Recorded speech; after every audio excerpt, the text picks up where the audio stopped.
Welcome to the broadcast, everybody. I'm just popping in for a weekend natter with you. And I wanted to begin with a few photographs of Angela Lansbury with the Queen, because you left your condolences for Dame Angela in the last broadcast, and there were some lovely tributes from all of you, because we all enjoyed her very much, didn't we?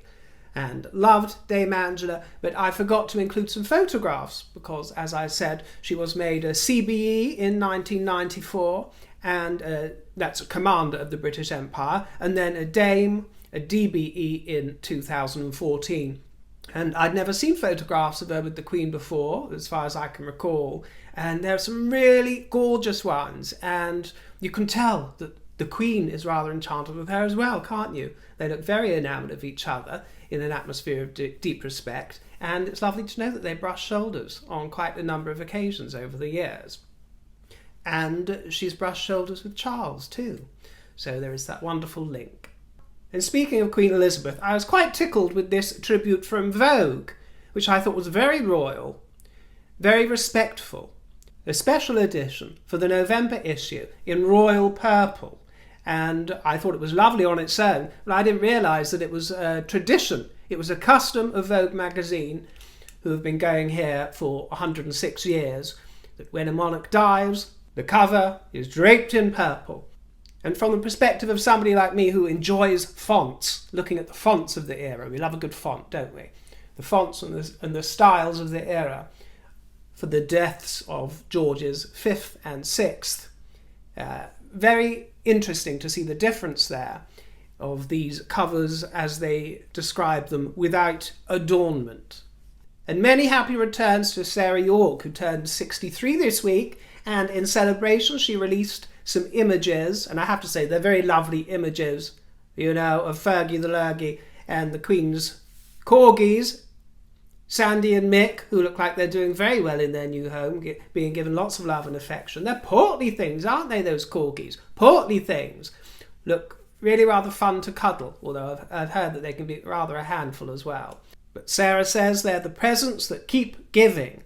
And on my YouTube feed the other day, a video came up of Sarah York on The Vicar of Dibley making a cameo. I think this series was in the 90s? Late 90s, and she made an appearance, and I watched it, and she was very good, you know. It reminded me of the Queen's acting, her surprise acting ability on the Bond and Paddington segments, where even seasoned actors said, she's got it. She really can just get into the role, very natural, the right expressions. And Sarah York was great, very natural, because these kind of cameos can be rather cringe, can't they? She wasn't. She was really good. She looked fantastic as well. You know, there's such a lot that I really like about that woman. And she can be very endearing at times. It's a shame that she veered over onto the crass and tacky side of things.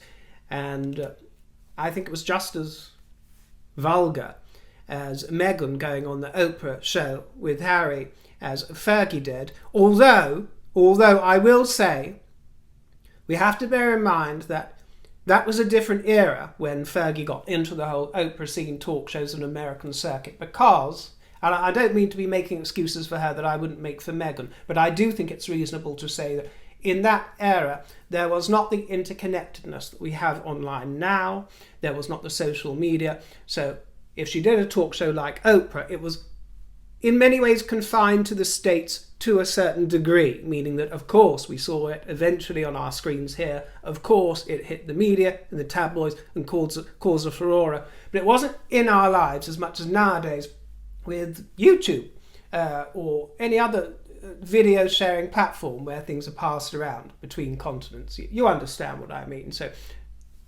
there was a slight difference in royals marching abroad or doing things abroad, but that doesn't mean that I let her off the hook for it, because I think it was ghastly. And yes, it does surprise me that the Queen seems to have been quite so forgiving about the whole affairs and quite so accepting of it, but that was the ways of the Queen.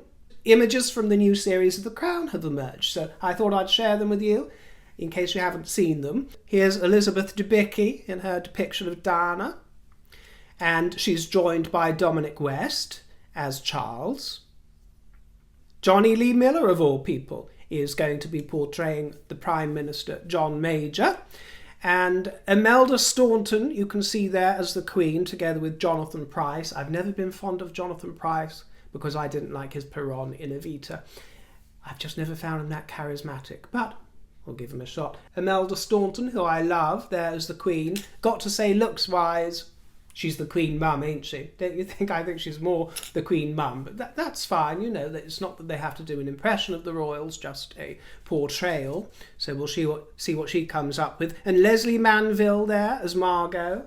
That's a plum role, isn't it? You can just lie around all day with a fag hanging out of your mouth. A fag in the United Kingdom, by the way, is a cigarette. And the Princess Royal is portrayed here by Claudia Harrison. And here you see Olivia Williams taking on the role of Camilla. So let the fun and games begin for Series 5. The Prince and Princess of Wales delighted crowds at the Olympic Park. It was an event that they took part in together with Coach Corps, which is an initiative that was launched by the Royal Foundation. And we got to see a very alpha Big Willie, didn't we? Boxing away, he was enjoying that, really getting into the spirit of things there. He's always game for a laugh, isn't he? Always so approachable, always so lovely, but somehow still so royal. He was alpha, alpha, alpha.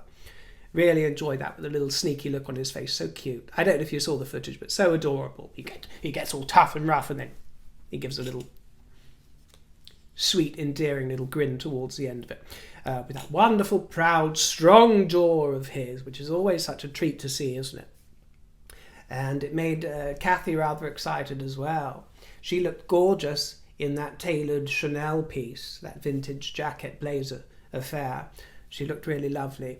And do you notice the tailoring?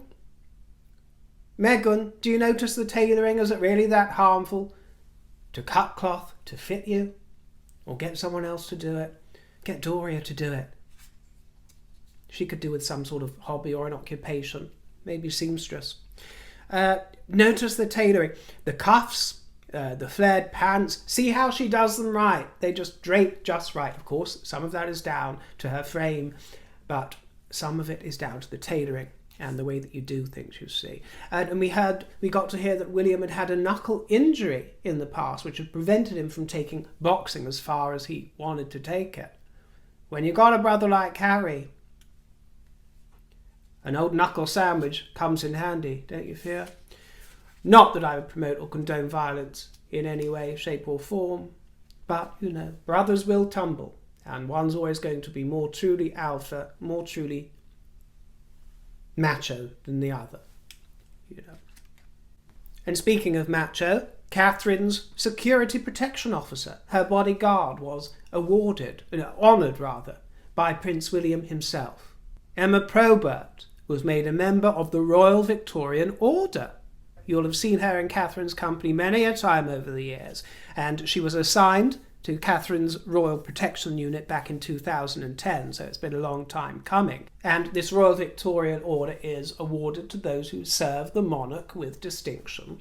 And Miss Probert is part of the Scotland Yard Protection Squad. She's an expert in martial arts, so Kung Fu sucks to you. Watch it, watch it. She carries with her a 9mm Glock pistol and a laser stun gun. So she's the triple threat. Don't cross her, my dear. Don't cross her. Woe betide anybody getting in the path of the Princess of Wales. Okay, Sussex? Woe betide. And before she was charged with protecting Catherine, she was actually a protection officer for the Yorkies. Speaking of awards and honours, I've been asked in the comments several times of people outside the Commonwealth and the Kingdom, i.e. those who are not subjects of the monarch, if any of those are awarded with titles and privileges and this, that and the seventh. And yes is the answer. Awards and honours are given throughout the world. There's just different implications for those who are hailing from countries that don't have our monarch as their head of state. For example, those who are awarded a KBE, a Knight of the British Empire, let's say Steven Spielberg, he is a Knight of the British Empire, but he doesn't use the title Sir. He just carries the letters KBE, so there are some refinements, attunements. made for others. And actually, 27 Americans have received these honours over the years. They are gifted on the advice of our government. It comes from our government via the Queen or the King. And the honours are for those people who contribute to science, fashion, military service and the arts. And I'll read out the names of a few of these American recipients because some of them might surprise you and some of them are quite controversial, but things change over time, don't they? Bill Gates and Melinda Gates. Bill Gates for his contribution to enterprise in Britain and his humanitarian works around the world. And Melinda received her damehood for charitable work. Angelina Jolie, rather controversial, isn't she? Ralph Lauren, Steven Spielberg, as I said, and also Michael Bloomberg, Kevin Spacey, George H.W. Bush, Ronald Reagan, Rudy Giuliani, Billy Graham, the evangelist, James Watson, a Chicago-born scientist who was involved in the discovery of DNA, Ted Kennedy, and this rather tickled me, Henry Winkler, our Fonzie. How sweet. Andre Previn, Bob Hope, and also the very handsome Sidney Poitier, awarded as a Bahamian stroke American. The King gave his first official audience to his first Prime Minister, and he might be ushering along the second pretty soon. She might not even make it to her second audience by the way things are going. But Liz Truss was met by him, and the press made something of the fact that one of the photographs on the mantelpiece was of the Harkles' wedding, because the King is above all of this pettiness. He has 2 sons, he loves both of them, and he does the best that he can by them. So of course there are going to be photographs of family. And actually that photograph, it reminded me, was one of the ones that was posted in very goodwill by the Prince and Princess of Wales, or the Duke and Duchess of Cambridge as they were at their time, on their socials. They made an effort to welcome the new bride into the fold by publishing that photo and promoting it around the world. Fine thanks they were given, weren't they, for that warm welcome. Anyway, Major Johnny, of course, doing an exemplary job as the equerry to Prince Charles, seems to be relishing that new position, and the rest of the world seem to be appreciating every position that Major Johnny puts himself in for us. So, bravo, Jonathan dear. And it was another first for His Majesty as he unveiled his first plaque as king. Done it thousands of times, tens of thousands of times, I should think, in his role as the Prince of Wales, but the first time as king. And he was there in his cosy socks, as usual, looking adorable, to officially reopen the Burrell collection in Glasgow. No, not Paul Burrell. Ooh, that name must drive icicles of fear into his soul and under his kilt, where the sun don't shine, my dear. Ouch! It must prickle with frost when he hears that Burrell name. That disloyal servant. But he put that aside and he reopened the Burrell collection, which was originally opened by Queen Elizabeth in 1983. The Burrell collection is one of the greatest art collections amassed by one person. There's more than 9,000 objects there, spanning 6,000 years, so lots of history to be cherished. It houses the art collections of Sir William Burrell and Constance Lady Burrell. Now, a lot of mischief is being made about the Kohinoor diamond, the very controversial diamond. It was last worn in public by the Queen Mother as part of the Queen Mother's crown and for her husband's coronation, King George, of course. I've actually never found it a particularly aesthetically pleasing crown, I've got to tell you. It's not one of my favourites, and I don't think it photographs especially well, even though it's such a dazzling, huge gem. Sometimes bigger isn't always better, my dear. I mean, there are limits, but sometimes extra large isn't always extra fun, if you get my drift. But much is being made of the fact that it is a symbol of colonialism, that it is seen as being stolen from India or taken under dark duress from the very young boy king of that era, as part of a treaty where he was basically forced to hand it over to the Brits via the East India Company. where it made a fabulous gift for Queen Victoria. Actually, she wasn't especially taken with it once she got it. She formed it into a brooch, and she was seen wearing it as a brooch rather a lot, but she found that it wasn't giving off a dazzling brilliance. It hadn't been cut extremely well, so she sent it off to be cut by an expert, a Dutch diamond cutter, I believe, who made a bit of a pig's ear out of it. It was actually twice the size originally, almost twice the size originally, but it was at least more brilliant after the cut.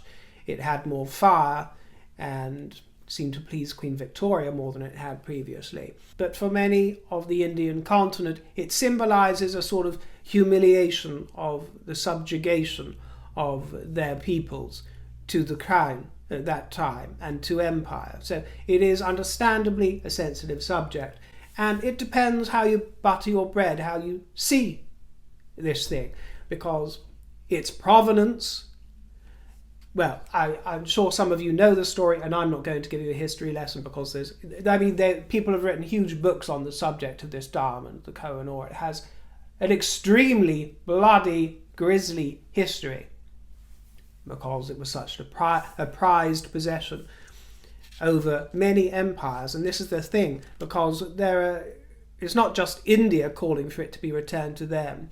It's also Pakistan, Afghanistan, even the Taliban are making demands on it. You could trace it all the way back to the sun god Surya, because they say that's where it originally was sort of coughed up by the earth. It's an alluvial rock. At some point in time it came into the possession of the Mughal Empire, and when that eventually crumbled, it was carried off as part of a peacock throne. It had been embedded into a peacock throne. Can you imagine, with this giant diamond as part of the ornament? Anyway, that was whisked off by the Persian army. Then it was passed through into the hands of the Afghans, until eventually it was returned to India and the Sikh Maharaja, until 1849, when the East India Company took over and their boy king was forced to sign a treaty relinquishing the kingdom and the stone. Though it's worth mentioning that even though the Kohinoor diamond was effectively forced away from the hand of the boy king, the Maharaja Duleep Singh, after he was placed in power at the age of 5 with his mother ruling on his behalf, he was later exiled to the United Kingdom at the age of 15, and he became a great friend of Queen Victoria's. They were great chums. She was godmother to several of his children, so there wasn't any animosity there. And Queen Victoria was quite taken with the boy. She wrote about him. "Those eyes and teeth are too beautiful. Very frisky, our Drina." So there's always been controversy surrounding it, but because it's always been tucked away, I mean, you can go and view it at the Tower of London as part of the Crown Jewels, which is a wonderful sight to behold. But this is the first real airing in 70 years, and it would still have raised eyebrows had it been Queen Diana that was being crowned. But we have Camilla, and even though she is enjoying immense popularity at the moment, she still has her detractors. Some people don't want her wearing it, but I would say that the majority of people that are against it aren't really so bothered about the fact that it's Camilla. It's just the fact that anybody would wear it at all, because it feels like it's rubbing it in the face of the Indian people, or the Afghan people, the Sikh people, the Taliban. Take a pick, my dear, of these people that are laying claim to it. It comes down to how you butter your bread, my dear. I mean, let's face it, there's nobody in living history that was affected by this directly when it was snatched from one empire to another. And there are people out there, like myself, I would say, who just accept ancient history. It would be one thing if it was taken within living memory, within the last couple of reigns of the last couple of monarchs. But when we're talking about 200 years ago, when we're talking about a world that was made up of empires rising and falling and pillaging at times, if you want to put it that way, plundering, one has to accept this happened.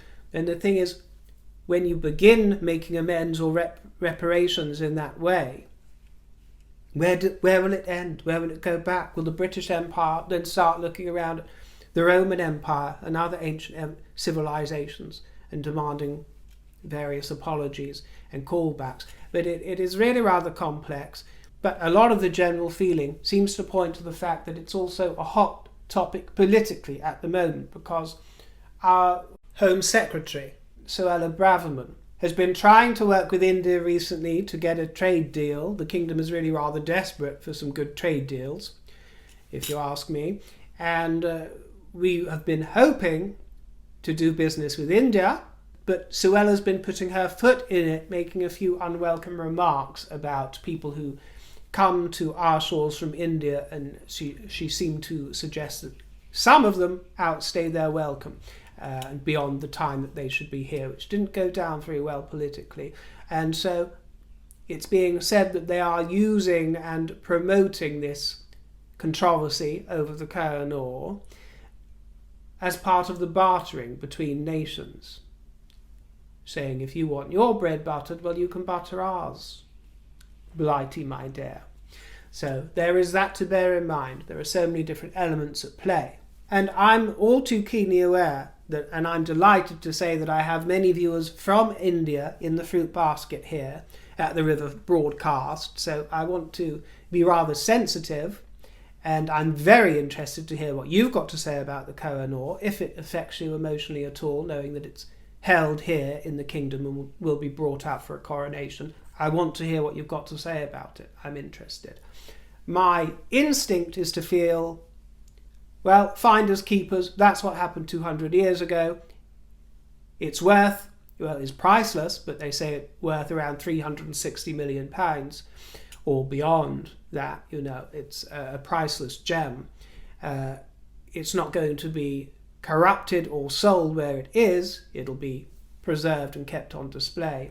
Whether that would be the same in other governments, I don't know. I can't say. But where it is at the moment, at least it's safe. My intuition is to hold on to it. Well, to be honest with you, I'm swinging. I can't quite form an opinion on this one way or the other at the moment. Part of me thinks that it wouldn't harm the coronation to lay it aside for the coronation, wear a different gem, wear a different crown. There are prettier crowns out there, so that the whole problem doesn't overshadow the ceremony itself.